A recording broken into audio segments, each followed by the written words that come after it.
నమస్కారం మీ అందరినీ. మనీ మాటల్లో మాట్లాడుతున్నట్టుగా చాలా సంతోషంగా ఉంది. ఇవాళ సండే. మీ క్వెషన్స్‌కి బదులు చెప్పే రోజు ఇది.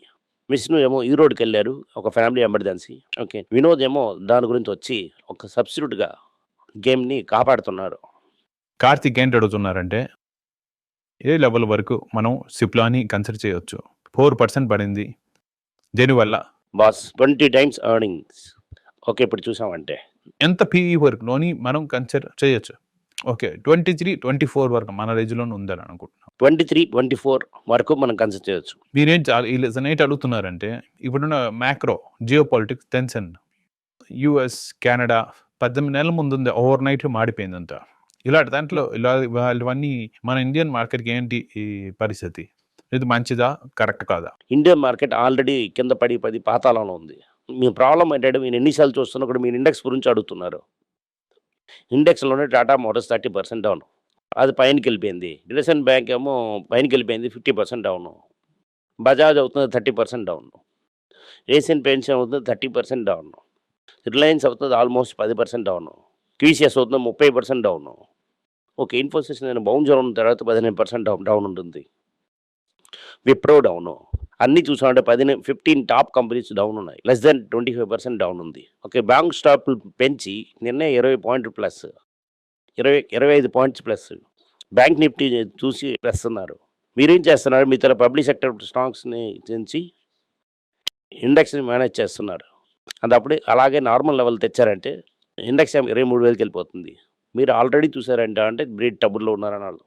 లాస్ట్ చూసారంటే 1,58,000 క్రోర్స్ పైనకెళ్ళిపోయింది. తీసుకెళ్ళిపోయారు.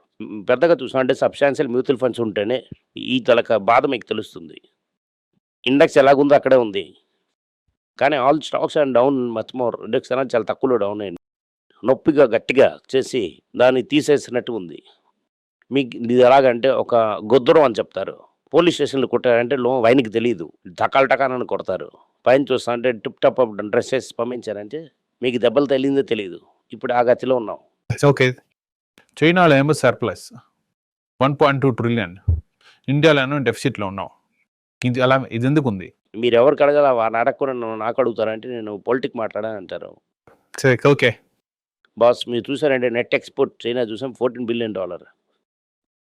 కానీ మీరు ఇంపోర్ట్ చేస్తున్న చైనా నుంచి $100 బిలియన్. ఇది చైనాకైనా టఫ్ స్టాండ్ తీసుకున్న తర్వాత 4 యాప్‌లు బ్యాన్ చేసి ఎందుకు ఇంత మోసంగా ఉందని చూసినా వర్క్ చేయాలి ఎక్స్‌పోర్టింగ్ గురించని. ఇండియాలో ఏంటి ప్రాబ్లమ్ చూసామంటే 3 ప్రాబ్లమ్ చెప్తున్నారు.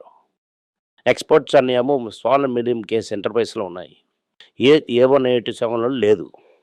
అందుకే ఆళ్ళంత బాదర్ అయ్యట్లేదు. ఓకే. రైటా? దీంట్లో ఏంటంటే మీ డొమెస్టిక్ పవర్‌ని సబ్సిడైజ్ చేయడానికి కమర్షియల్ పవర్‌ని ఎక్స్ట్రా చార్జ్ చేసి డొమెస్టిక్ పవర్‌ని ఫ్రీగా ఇస్తారు. చైనాకు దీనికి సాధారణ గవర్నమెంట్ యూనిట్‌లోని అతనెంత పవర్ కడుతున్నారు, నేనెంత పవర్ కడుతున్నాను చూసినా పెద్ద డిఫరెన్స్ ఉంది. ఎయిర్ ఫ్రైట్‌లో పంపించామనుకో 18% జీఎస్టీ. నేను ఎక్స్‌పోర్టర్. నా జీఎస్టీ ఇన్పుట్ రేట్ తీసుకోవడం అవ్వదు. ఎప్పుడు నా 18% డబ్బులు తీసుకోగలను. దాని తర్వాత చార్జెస్ ఎంత? కాస్ట్ ఆఫ్ షిప్పింగ్ కానీ ఎక్కువగానే ఉందంటే కాస్ట్ ఆఫ్ బారోయింగ్ కూడా ఎక్కువగా ఉంది. కాస్ట్ ఆఫ్ పవర్ కూడా ఎక్కువగానే ఉంది. ఎలాగ మీరు కంపీట్ చేస్తారు? అన్లెస్ మీదకెళ్ళి మాట్లాడి ఒక టీవీ ఏమో ప్రదర్శన మేడ నుంచి కింద ఇరుపుతదంటే మరి దాని నుంచి క్రియేట్ చేయడం అవ్వదు. మీరేమో కాస్ట్ కాంపిటేటివ్‌గా ఉండాలి. ఓకే. 3 సెక్టర్‌లోని ఇండియా మంచిగా చేస్తున్నది. ఏంటి ఆ 3 సెక్టర్స్ అంటావంటే ఆటోమొబైల్స్. బజాజ్ అవుతుంది 50% ఎక్స్‌పోర్ట్స్. 2 వీలర్ మారుతి ఎక్స్‌పోర్ట్ చేస్తున్నారు. హుండై, నిసాన్ ఆళ్ళు కూడా ఎక్స్‌పోర్ట్ చేస్తున్నారు. ఎందుకంటే లేబర్ అవుతుంది 4% ఆఫ్ కాస్ట్. ఇన్వెస్ట్‌మెంట్ ఆ ఊరికి రావాలని ఉంది. ఎలక్ట్రిసిటీ నుంచి అన్ని తక్కువ చేసి ఇచ్చారు. ఇదొకటి. నెక్స్ట్ అవుతుంది ఐటీ. నెక్స్ట్ థర్డ్ అవుతుంది ఫార్మా. ఇది అవుతుంది. ఈ 3 డామినెంట్. వీళ్ళకేమో పవర్ తక్కువ రేట్‌లో ఇచ్చి యాపిల్‌కేమో ఇక్కడ అసెంబుల్ చేసి అమ్ముతున్నారు. ఈ $14 బిలియన్ అసెంబుల్ చేసిన యాపిలే. యాపిల్ ఏమో అంత చైనా నుంచి అసెంబుల్ అయ్యి వెళ్తూనే ఉంది. రైటా? అలాగా ఇన్సెంటివ్ చేయాలి సెర్చ్‌కి, బ్రౌజర్స్‌కి అన్నిటికి. అదన్నిటికి తీపిగా చేయాలంటే. ఓకే. ఇప్పుడేమో రాజేష్ నారాయణ అడుగుతున్నారు. ఐటీసీ నెక్స్ట్ టాటా అవ్వడానికి అవకాశం ఉందా? వాళ్ళేమో కొత్త సెక్టర్‌లో ఎక్స్‌పాండ్ చేస్తున్నారు. కొత్త కంపెనీస్ కొంటున్నారు. మెర్జర్ అక్విజిషన్‌లోని. వీళ్ళు టాటా లాగా ఒక కంగ్లామరేట్ అవ్వడానికి ఛాన్సెస్ ఉందా? ఐటీసీ ఆల్రెడీ ఒక కంగ్లామరేట్. టాటా వేరే వేరే కంపెనీలో ఉంది, ఇది ఒకే కంపెనీలో ఉంది. మీరు రియల్‌గా ఫీల్ చేయాలనుకుంటున్న టాటా అండ్ ఐసీసీ అంటే, ఒక రోజుకెళ్ళి మీరు తాజ్ కర్మన్‌లో రండి, విమాన్ తలా చౌక్ పడుకోండి. 2 రోజులకెళ్ళి ఐటీసీ హోటల్‌లో పడుకోండి.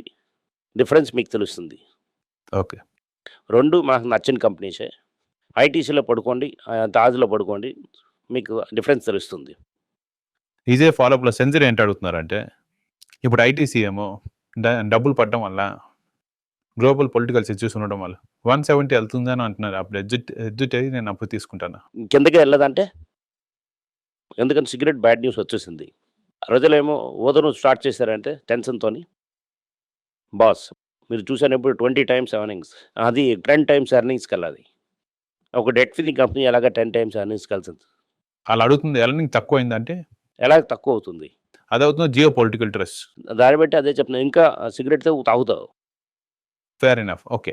తమిళ్ ఛానల్ ఏంటి అడుగుతున్నారంటే, జైడస్ నాట్కో 2 సిమిలర్ ప్రైస్‌లో ఉన్నాయి. కానీ పీఈ రేషియో వేరే వేరేగా ఉన్నది. ఇందు రెండిటికి ఒకటొకటి కన్సిడర్ చేస్తాను. లేకపోతే ఒకదానికి ఒకటో ఏది బెటర్? అది మీ తరకిష్టం. కానీ లోయర్ వాల్యూ ఉంటది. హయ్యర్ వాల్యూ ఉంటుందండి. ఎందుకంటే వాడు నాటుకోవతం మోర్ వాల్యూలో ఉంది. ఎందుకంటే ఇది లోయర్ 3 కానీ బిజినెస్ మోడల్ డిఫరెన్స్‌గా ఉంది కదా! బిజినెస్ మోడల్ మ్యాటర్ అవ్వదు. ఒక కంపెనీ వాల్యూ చేస్తున్నప్పుడు మనకు 10 కిలోలు ₹1 దొరుకుతుందా? 5 కిలో ₹1 దొరుకుతుందా? ఇన్ కేస్ ఆఫ్ నాటకలో 10 కిలోస్ ₹1 దొరుకుతుంది అది. నా దగ్గర లాస్ట్ క్వెషన్ ఏంటి అడుగుతుందంటే, సిల్వర్ గురించి. ముందే ఫేమస్ రిచ్ డాడ్ ముందే చెప్పారు. ఇలాగా బిట్‌కాయిన్ గురించి చెప్పారు, గోల్డ్ గురించి చెప్పారు.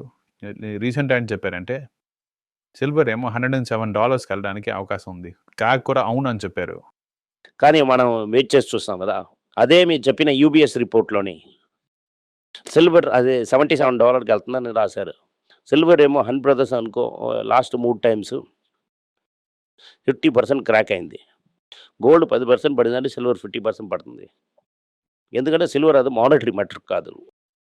ప్రాబ్లమ్ ఏంటంటే అది మానిటరీయా కాదా అని, ఇండస్ట్రీయా కాదా మీకు తెలియకుండా, ఓకే మీరు అండర్‌స్టాండ్ ఎక్కువగా ఉన్నది. ఓకే మీరు ట్రేడ్ చేయాలనుకుంటున్నారు. ఇండస్ట్రియల్ మెటల్ మీరు ట్రేడ్ చేయాలనుకుంటే చేయొచ్చు. ఓకే. ఓకే అలాగైతే మీరు కాపర్ కూడా కొనేసి ఉంచొచ్చు. లాస్ట్ క్వెషన్ ఏంటంటే, మన తలకు జాపనీస్ యెన్ గురించి. వ్యూవర్ ఏంటి అడుగుతున్నారంటే, యెన్ చాలా కాలం వరకు ఇలా చూడడం వల్ల లాంగ్ పొజిషన్ నేను యెన్‌లో తీసుకున్నాను. మీరు లాంగ్ అంటే యెన్ ఏమో గెయిన్ అగైన్స్ట్ డాలరా? 3 ఇయర్స్‌లో డెఫినెట్‌లీ మీరు సక్సెస్ చేస్తారు. రివర్స్ అంటే రివర్స్ ఎలాగొస్తుంది? ఇంట్రెస్ట్ రేట్ పెరుగుతుంది బాస్. కొన్ని రోజులు కావచ్చు షార్ట్ టర్మ్‌లోని. ఇంట్రెస్ట్ రేట్ ఇన్ జపాన్ ఏమో అవుతది గోపత్. ఇంట్రెస్ట్ రేట్ ఇన్ అమెరికా అవుతుంది తక్కువ అవుతున్నది. సో డిఫరెన్షియల్ పెరుగుతుంది. మేము తప్పు సైడ్‌లో ఉంటామంటే అడ్జస్ట్ చేయాలా? లేకపోతే నువ్వేం చేయాలి? మీరు గాని తక్కువ పొజిషన్‌లో ఉన్నారని డెఫినెట్‌లీ అడ్జస్ట్ అవ్వాలి. ఎగ్జిట్ అవ్వాలి. డెఫినెట్‌లీ అడ్జస్ట్ అవ్వడం బెటర్. ఇప్పుడు మీరు బెట్ చేస్తున్నారేమో 175 వెళ్తుందండి. ఇది వెళ్ళదు. కానీ ఛాన్సెస్ ఆఫ్ వెళ్ళడం 145 అంటే అది బెటర్‌గా వెళ్తుంది 175 కన్నా. ఇప్పుడు చూసామండి యెన్ ఏమో 157, 150లో ఉంది. 145కి వెళ్తుందా? 175కి వెళ్తుందా? అంటే ఛాన్సెస్ అవుతున్నాయి ఎక్కువగా 145 వెళ్ళడానికి. Okay. Thank you. Thank you. నమస్కారం.